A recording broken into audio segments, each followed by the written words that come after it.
Recently I watched Talk to Me because many people have been saying that this is like one of the best horror movies of 2023. For the most part, I will agree with people and say that this is a really great horror movie. And there's some very specific reasons as to why I think it's a great horror movie. However, I do kind of think that the very ending, the final sequence, does do a disservice to what the rest of the film has set up for us, to what the rest of the film has explored.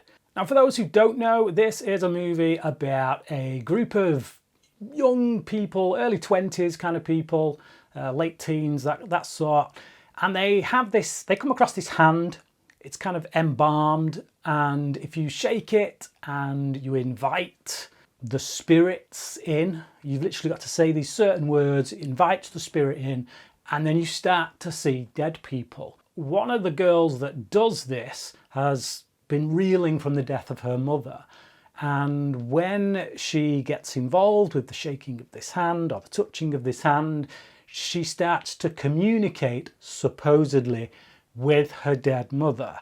And the rest of the film really shows us this girl, this young woman, descending into hell as she pursues constantly to, speaking with her mum. In the act of chasing after her dead mother, the rest of her life is destroyed, particularly the relationship with her father.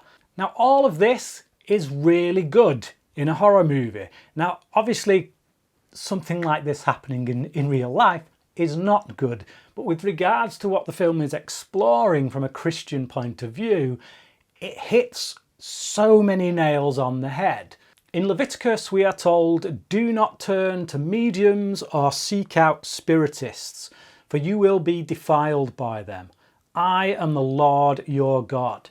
Now, the point there is, it's twofold. Don't go to a source that you can't trust, basically. The one you can trust is the Lord your God, is the God of heaven. If you're going to spiritists, if you're going to mediums, what you're saying through that action is that you don't trust God. You don't trust the Lord to take care of whatever's going on in the spiritual realm.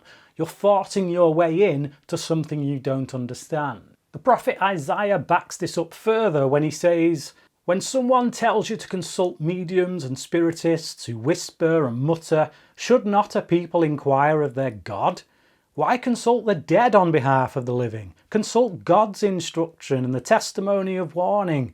If anyone does not speak according to this word, they have no light of dawn." The whole point there, again, as I say, it's about learning to trust God and not on your own understanding of things. Now, the film doesn't dismiss the spiritual realm. I don't dismiss the spiritual realm. I don't dismiss that mediums hear something or see something.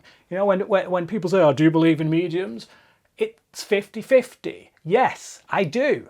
I believe that they are seeing something. I believe that they are hearing something. But I believe a lot of them are cranks, obviously trying to get your money. But I do believe that many of them see something. They hear something. That doesn't mean that they understand what it is they're hearing and seeing.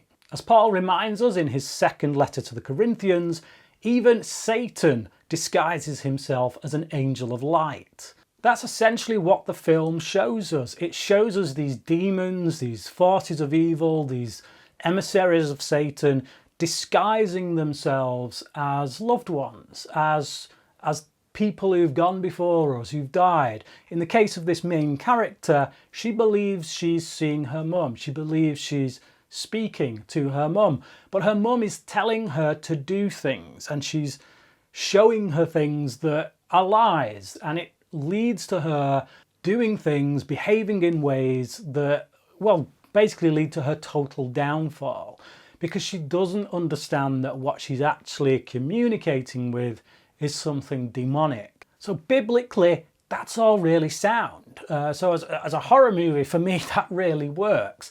So what is my problem with the final sequence? Well, throughout the film, these dead people, these things that people are seeing when they make contact with this hand are forces of evil. They're not really dead loved ones. They're demons. They're they're a lie, basically. And as I say, that for me, that's biblically sound. I go along with that.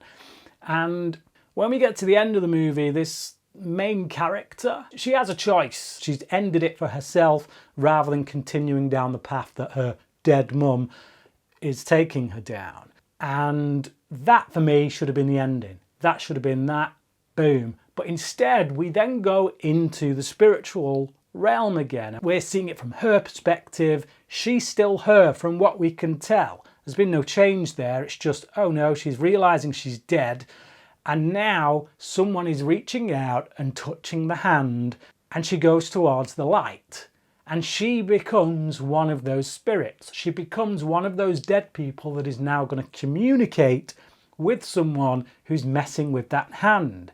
Which, for me, undoes everything we've just been told throughout the whole film, which is biblically sound as far as I'm concerned, and then actually spins it on its head and says, okay, no, so this is a genuine person who is now going to be able to communicate from the grave. Now, like I say, in a sequel, whether they undo that and say that, no, this isn't actually her, it's some demonic, twisted version of her, that would work for me. I would be fine with that. That would keep the biblically sound element of what I loved about this film. When you add that little bit on at the end, and we're still following her, we're still in her head, it kind of undoes what's been said. That encourages people to mess with this kind of stuff, when in actual fact they should be encouraged not to, as the Bible shows us, and for the reasons that I've discussed in this video. Now, I like to end these videos on a question just to keep you thinking,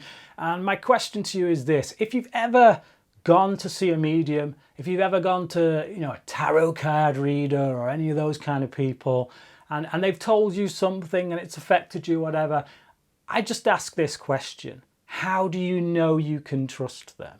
It's not that they didn't see anything, it's not that they didn't hear anything, I'm not saying they didn't, but what I'm saying is, how can you know that you can trust that they know that what they saw and what they heard is in fact what they think they saw and heard?